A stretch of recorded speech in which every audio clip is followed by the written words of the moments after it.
when education is interrupted, it affects everyone, and especially students, teachers, and families.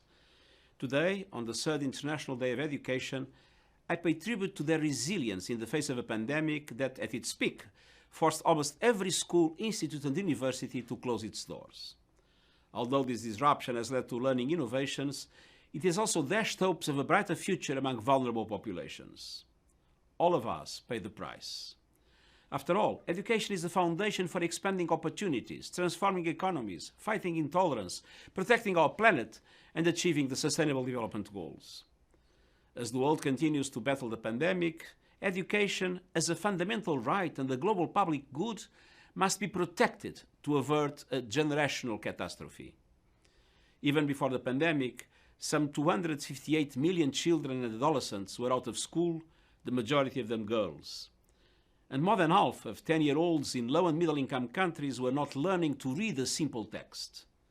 In 2021, we must seize all opportunities to turn this situation around.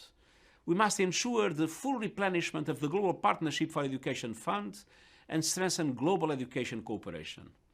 We must also step up our efforts to reimagine education, training teachers, bridging the digital divide, and rethinking curricula to equip learners with the skills and knowledge to flourish in our rapidly changing world. Let us commit to promote education for all, today and every day.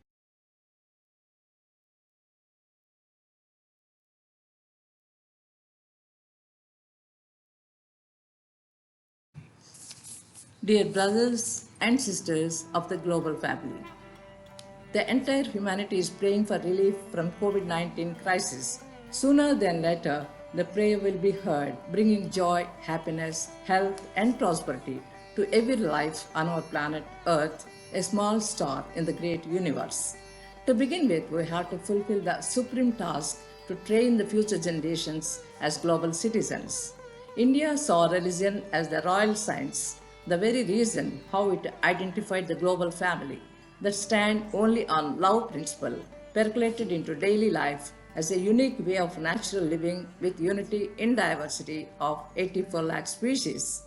That was India once, is hoping for the world now, with the Convention on the Rights of the Child that came up on account of the Polish initiative led by Dr. Kozak, introducing significant elements of best interest of the child and child's evolving capacities and the right to participation as guiding principles.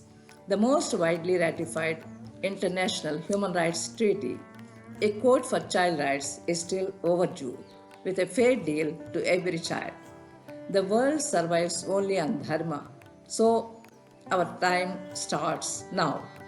Celebrating Nowruz, festival of intangible cultural heritage of humanity, with the world, we welcome to the festival of Ganesh Chaturthi of India, for the removal of all obstacles that come in the way for the golden age, for the entire creation of God. Jai Hind.